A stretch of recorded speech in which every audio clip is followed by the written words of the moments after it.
ہر کام شریعت کے مطابق میں کروں کاش یا رب تو مبلغ مجھے سنت کا بنا دے، یا رب تو مبلغ مجھے سنت کا بنا دے۔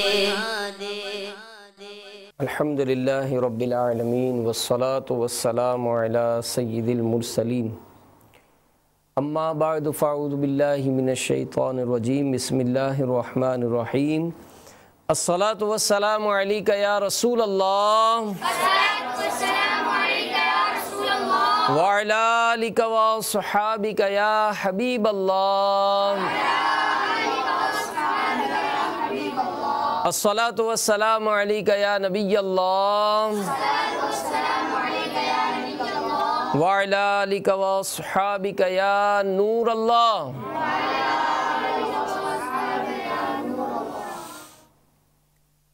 السلام علیکم ورحمۃ اللہ وبرکاتہ۔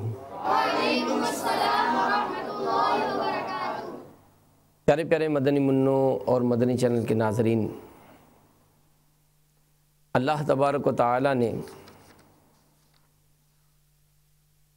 کافروں، مشرکوں، منافقوں اور دوسرے مجرموں اور گناہ گاروں کو عذاب اور سزا دینے کے لیے آخرت میں جو ایک نہایت خوفناک اور بھیانک مقام تیار کر رکھا ہے، اس کا نام جہنم ہے۔ اسی کو اردو میں دوزخ بھی کہتے ہیں،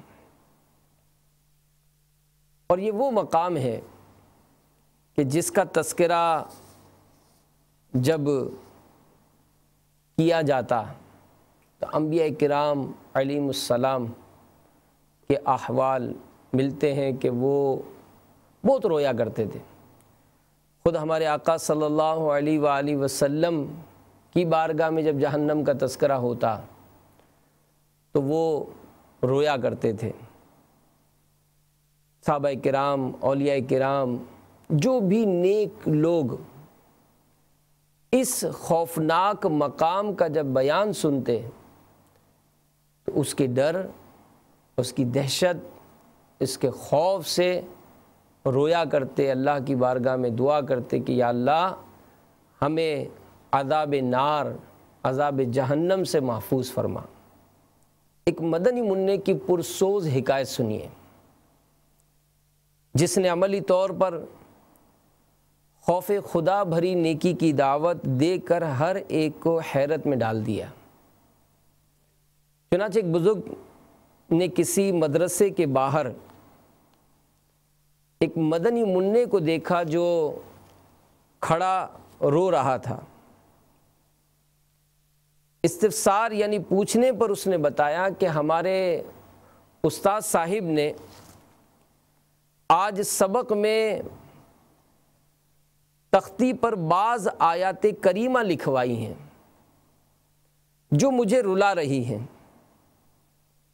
یہ کہتے ہوئے اس نے تختی آگے بڑھا دی۔ اس میں لکھا تھا، میرے آقا اعلیٰ حضرت رحمۃ اللہ تعالیٰ علیہ، اس کا ترجمہ کنز الایمان شریف میں کچھ یوں کرتے ہیں کہ تمہیں غافل رکھا مال کی زیادہ طلبی نے، یہاں تک کہ تم نے قبروں کا منہ دیکھا۔ ہاں ہاں جلد جان جاؤ گے، پھر ہاں ہاں جلد جان جاؤ گے، ہاں ہاں اگر یقین کا جاننا جانتے تو مال کی محبت نہ رکھتے۔ تو مدنی منع برابر روئے جا رہا تھا۔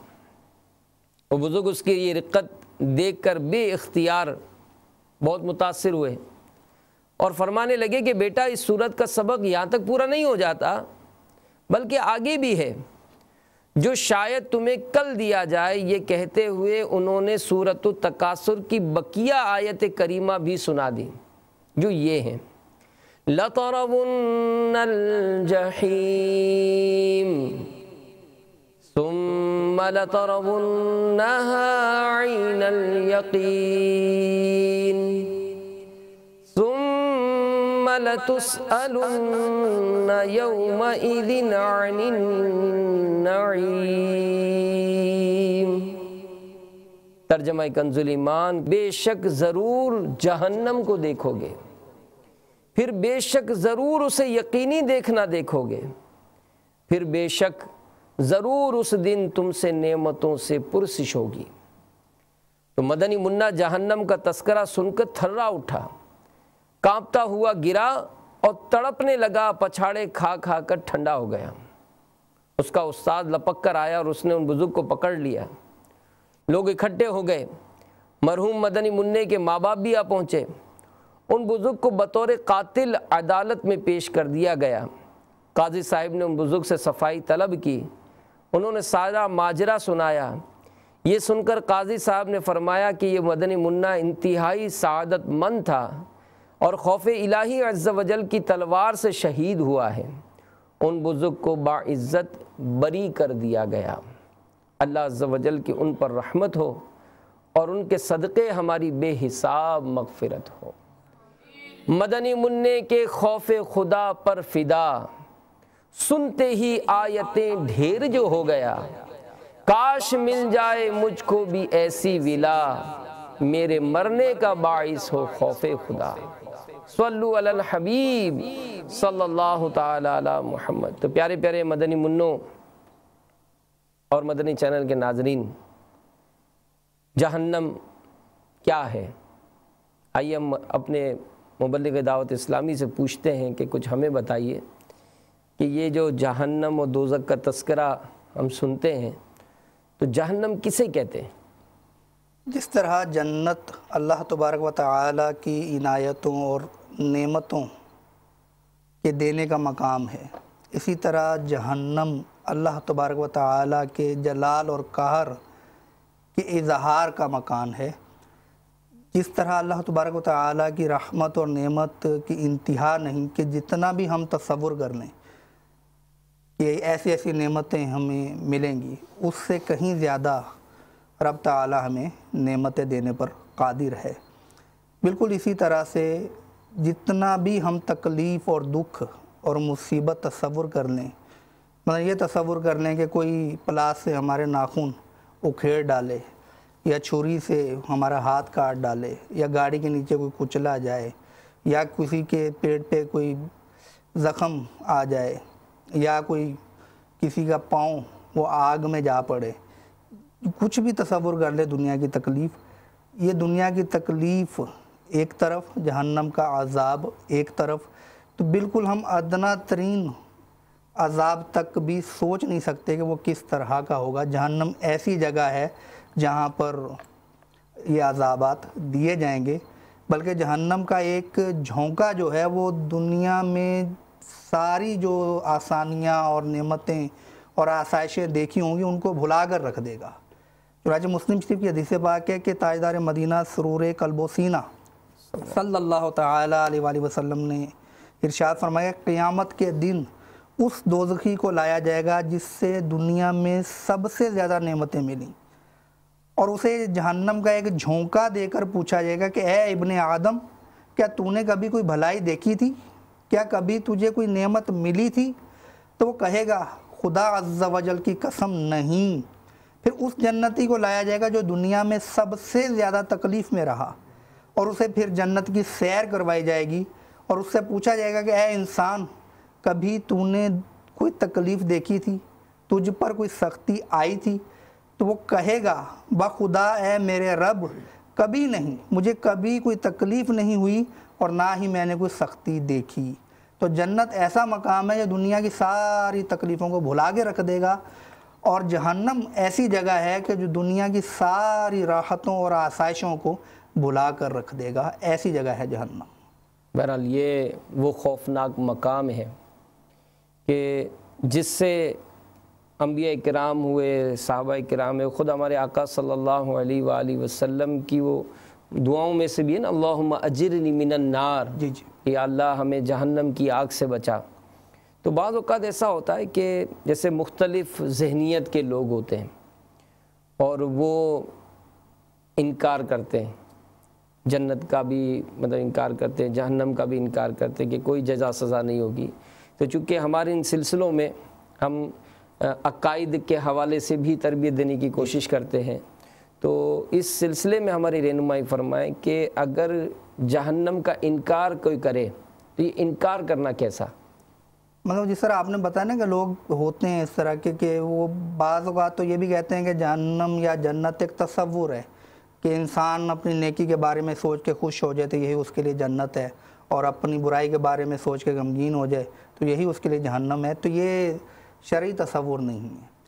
تو شرعی مسئلہ بہار شریعت میں یہی لکھا ہوا ہے کہ جنت یا دوزخ کا جس نے انکار کیا وہ کافر ہوگا۔ اللہ تو جنت یا دوزخ حق ہیں، اس کا انکار کرنے والا کافر ہے۔ تو کیا یہ جنت یا جہنم جس کا ہم تذکرہ سنتے ہیں یہ ابھی بنائی جائیں گی یا بنائی جا چکی ہیں؟ یہ بن چکی ہیں۔ اس طرح کہ حضرت آدم علیہ نبینا علیہ الصلوۃ والسلام اور حضرت اماں حوا رضی اللہ تعالی عنہا کا جو واقعہ ہے وہ جنت میں رہنے کا ہی ہے۔ تو جنت اور جہنم پہلے بن چکی ہیں، ایسا نہیں ہے کہ بعد میں بنائی جائیں گی، یہ بن چکی ہیں۔ بہار شریعت میں بھی اس کو نقل کیا گیا ہے۔ اس میں جیسے اس کا نا جہنم کا جب تذکرہ ہوتا ہے تو کہتا ہے کہ یہ آگ ہوگی اور یہ آگ بڑی خوفناک ہوگی، تو ظاہر ہے اسی سے وہ بزرگوں کے جو واقعات پیارے پیارے مدنی منوں ملتے ہیں کہ ان کے سامنے اگر کبھی کوئی آگ جلائی جاتی تو روتے تھے، تو رو کر مطلب وہ ان کا ایک تصور ہوتا تھا کہ وہ اس آگ کو دیکھ کر جہنم کی آگ کو یاد کیا کرتے تھے۔ تو یہ جو جہنم کی آگ ہے، جیسے ہمارے یہاں دنیا میں بھی آگ نظر آتی ہے، لگ جاتی ہے، کہیں چولہا بھی جلتا ہے، کہیں ماچس کی تیلی بھی ہوتی ہے، تو یہ جہنم کی آگ کیسی ہوگی؟ دنیا کی آگوں میں بھی فرق ہوتا ہے۔ اچھا، جیسے دنیا کی آگ اب وہ موم بتی ہم جلاتے ہیں تو بالکل ہلکا سا شعلہ ہوتا ہے، ٹھیک ہے، تو اس کے اوپر ہاتھ رکھنا بھی ذرا آسان ہوتا ہے۔ تو یہی اگر جس پہ روٹیاں پکاتے ہیں چولہا، وہ قدرے زیادہ گرم ہوتا ہے۔ اسی طرح سے جو تندور ہوتا ہے اس میں روٹی لگاتے ہیں، جس طرح نان بھائی ہمارے ہاں باب المدینہ میں بھی روٹیاں بیچتے ہیں، تو مدنی منع بھی اس کو دیکھتے ہوں گے، روٹی وغیرہ جب لینے جاتے ہوں گے یا گزرتے ہوں گے وہاں سے، تو وہ اندر جہاں روٹی لگتی ہے اس مقام پہ خالی دیکھیں، قریب نہ جائیں، اس کو دیکھیں گے وہ کیسی آگ ہے۔ وہ تھوڑی دیر کے لیے خالی وہ روٹی کچی بنا کر اندر ڈالتے ہیں اور واپس فوراً نکالتے ہیں تو وہ پکی ہوئی ہوتی ہے، ایسی تیز آگ ہے۔ تو دنیا کی آگوں میں بھی فرق ہے۔ بعض آگیں تو ایسی ہوتی ہیں جو لوہے کو پگھلا دیتی ہیں، تو یہ دنیا میں آگوں کا فرق ہے۔ لیکن دنیا کی تیز سے تیز ترین آگ بھی جہنم کی آگ کے سامنے کچھ بھی نہیں ہے۔ تو اس کے بارے میں مسلم شریف میں روایت موجود ہے کہ حضرت سیدنا ابو ہریرہ رضی اللہ عنہ روایت کرتے ہیں کہ رسول پاک صاحب الاولاق صلی اللہ تعالی علیہ وآلہ وسلم نے ارشاد فرمایا کہ تمہاری یہ آگ جسے آدمی روشن کرتا ہے جہنم کی آگ سے 70 درجے کم ہے۔ یہ سن کر صحابہ کرام علیہم الرضوان نے عرض کی کہ یا رسول اللہ جلانے کے لیے تو یہی کافی ہے۔ ارشاد فرمایا وہ اس سے 69 درجے یعنی 69% زیادہ ہے، ہر درجے میں یہاں کی آگ کے برابر گرمی ہے۔ اللہ، یعنی جتنی تیز سے تیز آگ ہے دنیا کی اس کو ہم تصور کر لیں اور اس سے پھر اس سے 70 گنا تیز آگ کو تصور کریں، صرف ہم تصور کر سکتے ہیں، اتنی تیز ہے یہ جہنم کی آگ۔ اسی طرح سے دوزخ کی آگ سیاہ ہے، یہاں کی آگ تو سرخ دکھائی دیتی ہے۔ تو روایت میں دوزخ کی آگ 1000 سال بھڑکائے گی یہاں تک کہ سرخ ہوگی، پھر 1000 سال بھڑکائے گئی یہاں تک کہ سفید ہو گئی، پھر 1000 سال بھڑکائی گئی یہاں تک کہ سیاہ ہو گئی، اب وہ نہایت سیاہ ہے، اندھیرا ہی اندھیرا ہے، بالکل اندھیری۔ تو دنیا کی آگ تو کچھ نہ کچھ روشنی دیتی ہے نا، سرخ رنگ کی ہوتی ہے تو وہ آس پاس کچھ نہ کچھ روشنی ہوتی ہے، تو جہنم کی آگ میں روشنی نہیں ہے، بالکل سیاہ آگ ہے، ایسی وہ آگ ہے۔ روایت میں سنن ابن ماجہ کی کہ رسول پاک صلی اللہ تعالی علیہ وآلہ وسلم نے ارشاد فرمایا کہ تمہاری یہ آگ دوزخ کی آگ کا 70واں حصہ ہے، اگر یہ دوبارہ نہ بجھائی جاتی تو تم اس سے نفع نہ اٹھا سکتے۔ اب یہ آگ خود اللہ تعالیٰ سے التجا کرتی ہے کہ اسے دوبارہ جہنم میں نہ لوٹایا جائے۔ اللہ آپ اندازہ کیجئے کہ جہنم میں جو آگ کا عذاب ہوگا وہ کس طرح کا ہوگا کہ جو آگ وہاں سے نکل آئی وہ بھی یہ تمنا کرتی ہے کہ مجھے جہنم میں دوبارہ نہ لوٹایا جائے. تو ہم خود اپنے اوپر مثلا غور کریں گے ہم کس قدر ناتواں اور نرم و نازک ہیں کہ ہم اس آگ کو کس طرح برداشت کر سکیں گے. تو خیر پیارے پیارے مدنی منوں اور مدنی چینل کے ناظرین، یہی وہ تصورات ہیں، یعنی جو روایت ہم نے سنی ہے تو ہمارے اسلاف اور بزرگان دین یہ ان تصورات کو اپنے پیش نظر رکھا کرتے تھے، اور وہ ان چیزوں سے یوں سمجھیں کہ اپنے آپ کو ڈرایا کرتے تھے. تو اب بندہ جیسا ابھی ہم نے سنا کہ سوچے غور کرے کہ میں تو اتنا نازک ہوں کہ اگر کوئی ماچس جلائے اور وہ مطلب اس نے چولہا جلایا، اب چولہا جلا کر وہ تیلی جو بجھ گئی ہے اس تیلی پر اگر ہمارا ہاتھ پڑ جاتا ہے تو یوں سمجھے کہ ہم کو اچھال کر رکھ دیتا ہے. تو یوں اپنے آپ کو ڈرائے کہ اگر میں نے نماز قضا کی، اگر میں نے جھوٹ بولا، اگر میں نے گالیاں دی، اگر میں نے ماں باپ کو ستایا، اگر مسلمانوں کا دل دکھایا اور رب تعالیٰ ناراض ہوا اور اس ناراضی کے سبب جہنم کی سزا ہو گئی تو میرا بنے گا کیا. تو ہمارے جو دین اسلام میں ایسے کئی بچوں کے واقعات ہیں کہ وہ مطلب چھوٹی چھوٹی عمر میں وہ ڈرا کرتے تھے، وہ رویا کرتے تھے. خود یحییٰ علیہ السلام کا تو واقعہ کم سنی کے عالم میں آپ بہت گریا فرماتے تھے، چھوٹے سے تھے، بہت رویا کرتے تھے. اور ایک بزرگ رحمۃ اللہ تعالیٰ علیہ کے چھوٹے شہزادے تھے، وہ قرآن پڑھتے تھے تو اس قرآن کا ترجمہ جب وہ پڑھتے اس پہ غور کرتے تو رویا کرتے، قرآن کی تلاوت نہیں کر پاتے تھے. تو اس قرآن میں بھی جہنم کا تذکرہ ہے. لیکن یہاں پر ایک بات یہ کہ ابھی تو آپ نے جو بات کہی وہ آگ کے حوالے سے بتائی کہ یہ اس طرح سے آگ بھی ہے. تو ہم نے یہ بھی سنا ہے کہ جہنمی جو ہے وہ ان کے زخموں سے پیپ جاری ہوگی تو وہ نکلے گی اور بس مطلب خطرناک قسم کی پیپ ہوگی. اور ایسا اس کا تصور کروایا گیا حدیث پاک میں کہ اگر اس زرد پانی کا ایک ڈول جو جہنمیوں کے زخموں سے جاری ہوگا، یعنی پیپ کا جو ڈول ہے، دنیا میں ڈال دیا جائے ایک ڈول تو دنیا والے بدبودار ہو جائیں. یعنی آپ دیکھیں کہ اگر کسی کے جگہ پر کچرا وغیرہ پڑا ہو تو بو پھیلتی ہے لیکن کتنی دور جاتی ہے. تو وہ ایک ڈول صرف اس پیپ کا اگر ڈال دیا جائے دنیا میں تو دنیا والے بدبودار ہو جائیں. تو ایسی ہوگی وہ پیپ. اس کے علاوہ جہنم میں سانپ اور بچھو بھی ہوں گے. وہاں کے سانپ وہاں کے بچھو دنیا کی مثل نہیں ہوں گے. یعنی سانپ ایسے ہوں گے جیسے اونٹ ہوتا ہے نا بڑا، اللہ، تو بڑے اونٹ کے برابر وہ سانپ ہوں گے کہ ایک مرتبہ کسی کو کاٹے تو اس کا درد اور زہر 40 برس تک برقرار رہے گا. اور پھر خچر کے برابر بچھو ہوں گے. اللہ، گدھے کے برابر کے جانور ہوتا ہے خچر، تو اس کے برابر بچھو ہوں گے. پھر جہنم کا آپ ہلکے سے ہلکا عذاب دیکھیں وہ یہ ہے کہ جس کو دیا جائے گا اس کو آگ کی جوتیاں پہنائی جائیں گی جس سے اس کا جو دماغ ہے وہ ہانڈی کی طرح کھولنا شروع ہو جائے گا. اللہ. تو یہ سارے عذابات ہم اگر پیش نظر رکھیں تو ہم یہ مطلب غور کریں کہ ہم اگر جلتے ہوئے انگارے پر اپنا پاؤں رکھ دیں، ہاتھ رکھ دیں تو ہم سے ہاتھ سے کئی ہفتے تک کام نہیں ہو پاتا. پاؤں میں ہم جوتا نہیں پہن سکتے. اس طرح اور بہت ساری چیزیں ہم سوچ سکتے ہیں کہ ہم مطلب روشنی میں بیٹھے ہوئے ہیں اور ایک دم سے ہم کمرے کے اندر چلے جائیں تو ہماری آنکھیں تو اتنی نازک ہیں کہ وہ اندر کا منظر نہیں دیکھ پاتی. اور اگر اندر بیٹھے ہوں اور ایک دم سے دھوپ میں نکل آئیں تو ہماری آنکھیں چندھیا جاتی ہیں. سردی تھوڑی زیادہ ہو جائے تو تب ہمارے جسم کو مسئلہ ہو جاتا ہے. تو ہم اتنے نازک کہ تھوڑا سا موسم تبدیل ہو تو ہم اس کو برداشت نہیں کر پاتے. تو جہنم کا عذاب جو ہمارے تصور سے بھی بالا ہوگا اس کو کس طرح ہم برداشت کر پائیں گے.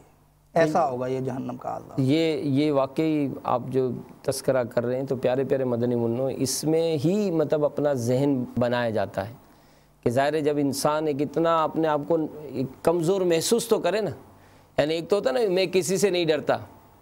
اچھا بعض ہوتے ہیں ایسے کہ جو اس معاملے میں بڑے بے باک ہوتے ہیں اور کہا کہ سب دیکھا جائے گا. تو یہ خطرناک جملہ ہے کہ جو جہنم کے عذاب کو ہلکا سمجھے، اللہ تعالیٰ کے عذاب کو ہلکا سمجھے، علماء نے اس کو کفر لکھا ہے. استغفر اللہ. تو اس سے بھی بچنا چاہیے کہ ہلکا سمجھنے سے. تو اس قسم کے بے باکی کے جملے بھی زبان سے بھی نہیں نکالنے چاہیے اور نہ دماغ میں سوچنے چاہیے. تو ہم بہت کمزور اور ناتواں ہیں. بالفرض یہاں پر کوئی بہت مضبوط جسم والا بھی ہے اور بڑا جناب اس میں طاقت ہے تو وہ بھی نہیں برداشت کر پائے گا. ایسا ہولناک اور دہشت ناک ہوگا جہنم کا عذاب. تو یہ بہرحال پیارے پیارے مدنی منوں یہی وہ تذکرے ہیں کہ جب اسلاف اور بزرگوں کے درمیان جب ہوتے تھے تو وہ مطلب بڑے ڈرا کرتے تھے, اللہ کی بارگاہ میں بہت گڑ گڑایا کرتے تھے, اور راتوں کو اٹھنا یہ مطلب اسی سبب سے تھا کہ بس رب تعالیٰ ہم سے راضی ہو جائے. جہنم ایسی جگہ ہے کہ جہاں پر داخل ہونے والا داخل ہو جائے گا, لیکن دو قسم کے لوگ ہوں گے, ایک مسلمان ہوں گے اور ایک بے ایمان یعنی کافر غیر مسلم ہوں گے. تو اس کے ایک مسلمان تو اپنا عذاب برداشت کرنے کے بعد گزارنے کے بعد سزا بالآخر وہاں سے نکال لیا جائے گا. وہ تو پہلے عرض کر چکے ہیں کہ ہم برداشت نہیں کر سکتے, لیکن مسلمان اگر فوت ہوا, ایمان کی حالت میں فوت ہوا, تو ایک وقت آئے گا کہ جہنم سے اس کو نکال لیا جائے گا. پھر نہر حیات ہوگی جس میں اس کو غسل دیا جائے گا, غوطہ دیا جائے گا, جس کی برکت سے اس کے جسم پہ جو عذاب کے آثار وغیرہ ہوں گے, زخم وغیرہ ہوں گے, پیپ ہوگی, یہ سارے کا سارا درست ہو جائے گا. تو پھر یہ جنت میں داخل بالآخر ہو جائے گا. لیکن جو ایمان کی حالت میں فوت نہیں ہوا, جو غیر مسلم تھا, وہ ہمیشہ ہمیشہ جہنم میں رہے گا. پھر ایک وقت ایسا آئے گا کہ جب جس کو جہنم سے نکلنا تھا نکال لیا جائے گا, جنت میں داخل کر دیا جائے گا. پھر موت کو ایک مینڈے کی صورت میں لایا جائے گا اور پھر اس کو وہاں پر ذبح کر دیا جائے گا. اس کے بعد جنتی ہمیشہ کے لیے جنت میں رہیں گے اور جہنمی ہمیشہ کے لیے جہنم میں رہیں گے.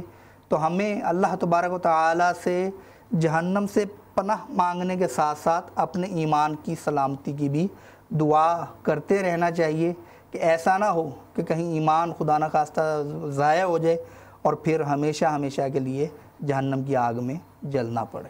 تو یہی مطلب بزرگوں کا انداز رہا ہے کہ وہ اللہ تعالیٰ کی بارگاہ میں جہنم سے پناہ مانگتے تھے, اور نمازوں کے بعد بھی دعا مانگنی چاہیے اپنے لیے بھی کہ اے اللہ ہمیں بھی جہنم سے پناہ عطا فرما, ہمارے اساتذہ کو جہنم سے پناہ عطا فرما, ہمارے ماں باپ کو جہنم سے پناہ عطا فرما. تو یوں مسلمانوں کی خیر خواہی کرنی چاہیے.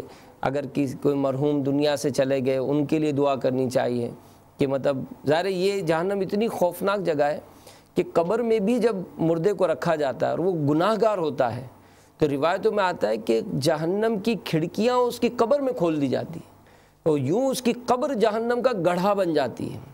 تو ہمیں اللہ تعالیٰ سے عافیت طلب کرنی چاہیے اور ایمان کی سلامتی کی. اسی لیے دعا ہمارے امیر علیہ سنت بارہا مطلب جب تذکرہ ہوتا ہے جیسے ایمان کی سلامتی کی دعا ہوتی ہے تو ہم دیکھتے ہیں امیر علیہ سنت پہ گریہ طاری ہو جاتا ہے, رونا شروع کر دیتے. جہنم کا بیان ہوتا ہے امیر علیہ سنت بیان میں رونا شروع کر دیتے. کیوں کہ اللہ تعالیٰ بے نیاز ہے, اس کے بارگاہ میں اگر سچی توبہ کی جائے بندے کی وہ توبہ قبول فرما کر ایسا راضی ہو جاتا ہے کہ اس کے لیے جنت مقدر کر دیتا ہے. تو ہمیں اس کے لیے بے خوف نہیں ہونا چاہیے, اللہ کی بارگاہ میں دعا کرتے رہنا چاہیے کہ یا اللہ ہماری مغفرت فرما. آمین. طالب مغفرت ہوں یا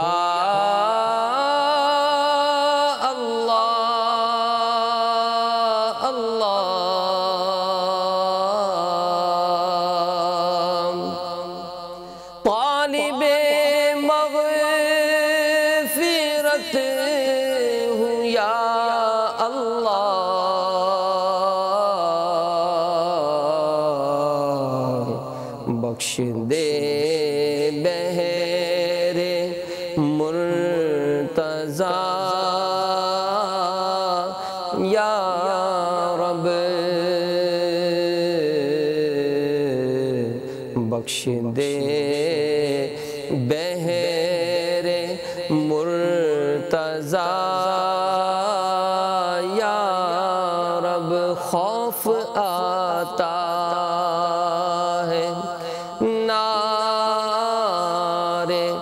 دوزخ سے مولا,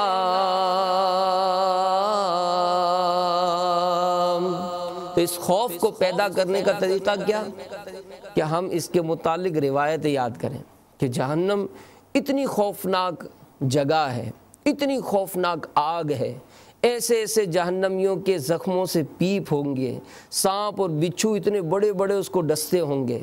تو ظاہر ہے جب یہ چیزیں انسان تصور میں لاتا ہے تو پھر خوف پیدا ہوتا ہے۔ تو خوف آتا ہے نارے دوزخ سے مولا،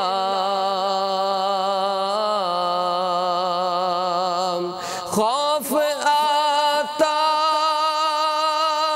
ہے نارے دوزخ سے،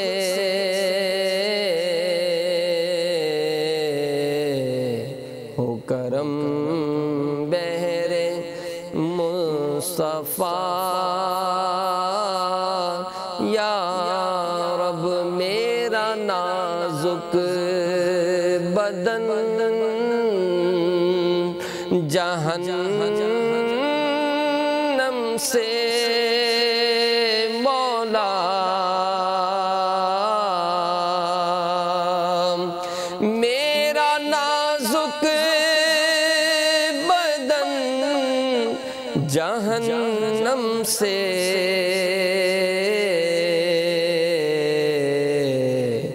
بہر غوث و رضا بچا یا رب، بہر غوث و رضا بچا یا رب، آمین بجاہ النبی الامین صلی اللہ علیہ وآلہ وسلم۔ تو پیارے پیارے مدنی منوں، مدنی چینل کے ناظرین، اس جہنم سے بچنے کا ایک طریقہ یہ بھی ہے کہ ہم اچھے ماحول سے وابستہ رہیں۔ دعوت اسلامی کا ماحول ہمیں سنتوں کی تربیت دلاتا ہے، جہنم کا خوف دلاتا ہے، جنت کی طلب بڑھاتا ہے۔ تو اس مدنی ماحول سے وابستہ رہیے، نمازوں کا اہتمام کیجیے، سچ سے رشتہ جوڑیے، ماں باپ کی خدمت کیجیے، اچھے بن جائیے، نیک بن جائیے، ستھرے بن جائیے، مسلمانوں کو فائدہ دینے والے بن جائیے۔